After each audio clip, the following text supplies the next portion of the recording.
there was any development in Florida. The only dry land really was the eastern beach and a ridge of land that runs just slightly to the east of I-95, where I-95 is today. And everything else was a huge marshland called the Everglades. Over the years, that area has been significantly reduced as dredge and fill operations have gradually encroached on the Everglades eastern and western shores, pushing it down now into a fairly narrow band of space that really spans the distance from the Florida Turnpike on the east to roughly I-75 on the west, and from about the level of southern West Palm Beach clear down to Florida Bay. The Everglades was a very unique ecosystem. It was a periodic wetland. It was covered in water during the rainy season, which here is usually from the middle of May till the middle of October. In some places only a few inches deep, in some places several feet deep. And it was often dry except for deep sloughs and pools during the dry season, in the winter season. There was almost no dry land during the wet season, except for some raised areas that typically, that we call hardwood hammocks, and little raised spots that grow tropical hardwoods like mahogany. But most of the rest of the Everglades was either open water or covered in sawgrass. And it was, except for the Indians that lived there, almost uninhabitable and almost impenetrable. If you try to walk through a clump of sawgrass, you wind up cutting yourself to ribbons. So it was a pretty inhospitable habitat. In the late 1800s, a gentleman named Diston began to buy up huge tracts of the Everglades and began to do large-scale dredging operations to try to drain the Everglades and turn them into farmland. And that's a process that, to a greater or lesser extent, with more or less technology, has continued to this day, although currently the borders of the Everglades have become fixed by law, and so there's no more developmental encroachment.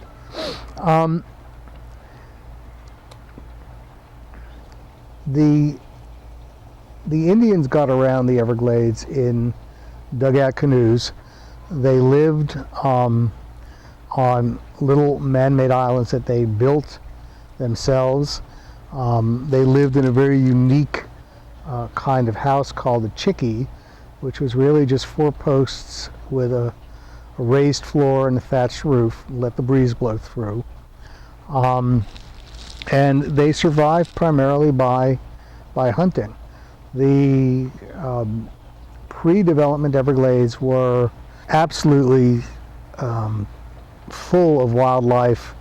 There was deer, there was wild turkey, there were alligators and all kinds of fish. There were a couple of major predators. There was bear, there were Florida panthers, which are now, of course, on the endangered species list, and the current estimate of the total number of Florida panthers in Florida is now 80. So they've been significantly reduced. All kinds of wading birds, all kinds of ducks and geese. It was truly a paradise, although a rather inhospitable one. Unfortunately, early settlers didn't see it that way. They basically saw it as a big swamp that needed to be drained. Today, if you visit the Everglades, you're visiting a very small remnant of what the original Everglades were, but you can still see typical Everglades structure in the remnants that remain. There are large sawgrass prairies, in places broken by channels that run north-south called sloughs, and sloughs are a little deeper than the surrounding sawgrass marsh. And then here and there, dotted across the landscape, are tree islands with tropical hardwoods, palms, and palmettos. Today, moving in the Everglades is somewhat easier because of the invention of an interesting little vehicle called an airboat. Airboats are capable of running in water as shallow as 6 inches, and can even run on moist, dry land for a couple of hundred feet if the operator knows what they're doing. What they are is a aluminum boat hull, usually a Big John boat. The bottom is clad in a polymer material that makes it a little bit slick and gives some protection to the underlying aluminum. And mounted on the back is a steel tower, and mounted in the tower is a large engine that drives a propeller. So the propeller is behind the boat and pushes air, which moves the boat forward. Some airboats are operated on aircraft engines, which are air-cooled. Most airboats today run on automotive engines with a recirculating cooling system. And typically you're looking at big V8s. Some large airboats use 500 plus horsepower engines. They're obviously not very fuel efficient. The operator sits in a seat mounted high up on the hull because he needs to be able to see over the tops of all the bushes and reeds and cattail and sawgrass that he's running through. Most airboats will carry a big long mast behind with a little red flag on it so that other airboats can see them coming. Airboats are capable of speeds up to 35 or 40 miles an hour. They can go through very shallow water. They run over stumps. They run through vegetation with no problem. However, they are very easily tippable and very easily sinkable. So most airboaters tend to stay in shallow water. An airboat out in water deep enough for it to actually submerge is an accident looking for a place to happen. Although people use boats in those circumstances, they only do it when the water is completely calm and there are no waves at all.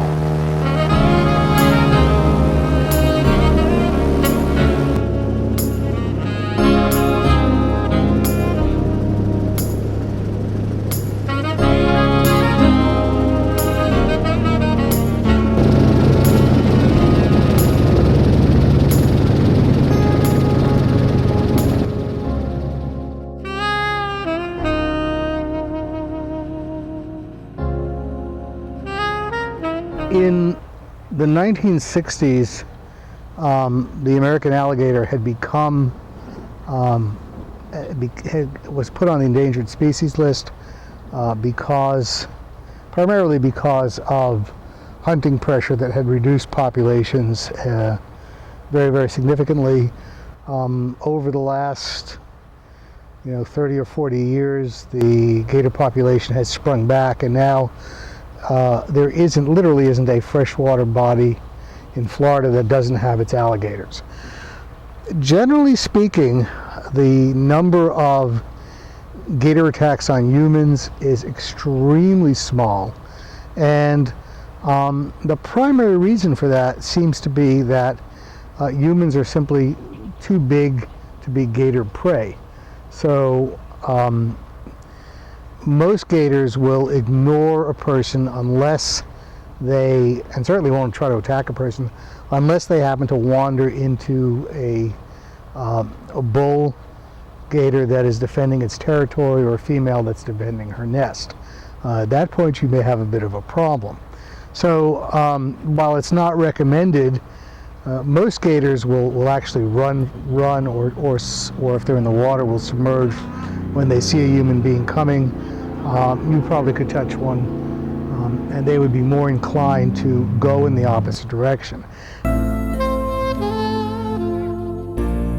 From time to time, there are gator attacks in Florida.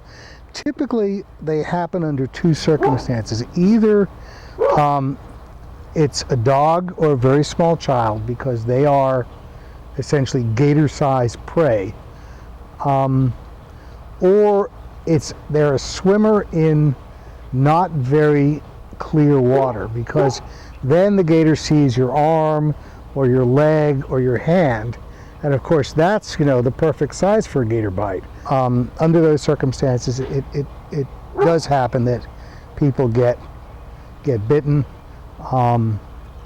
and a gator can do serious damage to you. There are also crocodiles in Florida, although people don't tend to see them as often as they see gators. Crocs are typically saltwater organisms. They are mostly down in the Florida, in the southern end of the Everglades, in Florida Bay, although recently they have begun to migrate up into Biscayne Bay.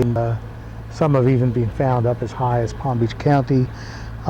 They are, well, actually, I think today there are about roughly 800 crocodiles in the state of Florida. They are still endangered, and present a bit of an interesting contrast to alligators, because they are apparently somewhat more aggressive, and the local game authorities' approach to crocodiles, because they are endangered, seems to be to trap crocs that get into public spaces like golf course ponds and move them back into more pristine habitat. I've actually been cornered by a bull alligator during breeding season, and every time I moved he roared. So I would stand still, and eventually he got tired of the game and sort of disappeared and let me go on my way. But I've seen little kids, 2- and 3-year-olds, waiting at the edge of Lake Okeechobee and seen actually snatched one up, because from where I was standing I could see a gator just with his eyes just submerged, heading right for the kid. So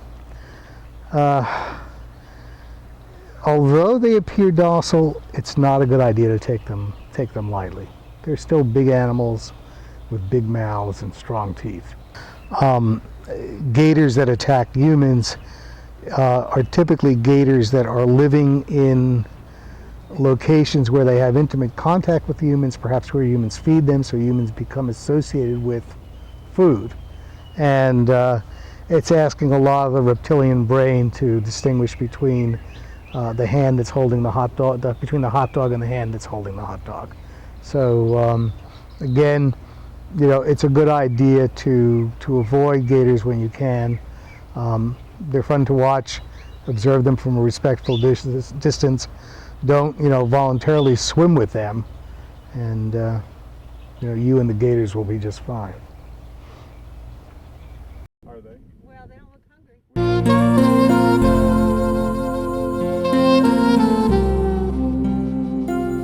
The Everglades is actually one of the major wading bird rookeries, that is, breeding sites in the continental United States, beginning in around January and continuing through the beginning of the summer. Huge flocks of wading birds great egrets, great blue herons, glossy ibis, roseate spoonbills, and various other smaller heron and egret species all congregate in the Everglades to breed, raise their young, and feed. And the Everglades is an attractive habitat for a number of reasons. First of all, these birds are migratory, so they spend part of their year up in northern climes, and of course move down here in the summer in the winter just the way the snowbirds do. The Everglades offers a unique mixture of nesting and feeding habitats. So as I described to you before, there are these tree islands and little clumps of elevated vegetation that make good nest breeding sites. Wading birds like nests that are above water because it tends to control terrestrial predators, things like raccoons and possums, bobcats, and the like. Won't generally get themselves wet to go after a nestling or an egg, but if they can get to the nest and nest without getting wet, they often will predate nests.